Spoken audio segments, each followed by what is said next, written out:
Worse, monkeypox has arrived in California. The state health department is now investigating its first suspected case. It's a Sacramento County man who had traveled to Europe where cases of monkeypox have been confirmed. Yeah, so far there are fewer than a dozen confirmed or suspected cases here in the U.S., but that number is expected to grow. Tonight, KRON 4's Dan Kerman talks to experts about what you need to know.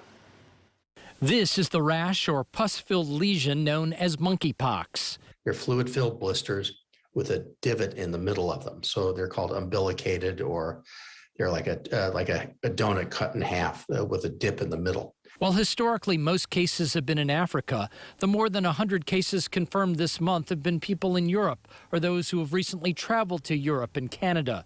But Bay Area doctors don't expect a massive outbreak in the U.S. We may have a handful of cases, I think, but it's not going to be, it's not spread in the way that COVID spread. This is not going to sweep the world.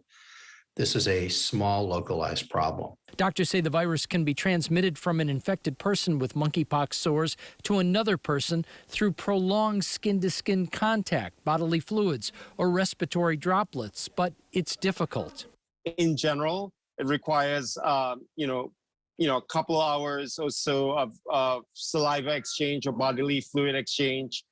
It can also be spread, although this is not the primary route, through respiratory routes. So large droplets, so kind of like influenza, but not airborne like COVID. So it's harder to get.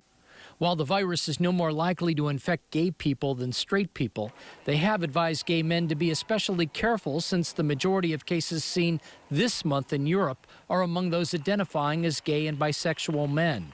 It's most important for people to recognize the rash and, on a big general sense, not to be intimate with somebody who is ill. I think it's the same rule for COVID. It's the same rule for influenza. And it's going to be the same rule for monkeypox. The CDC emphasizes that most people recover within 2 to 4 weeks without treatment. However, those immunocompromised can have a more serious outcome.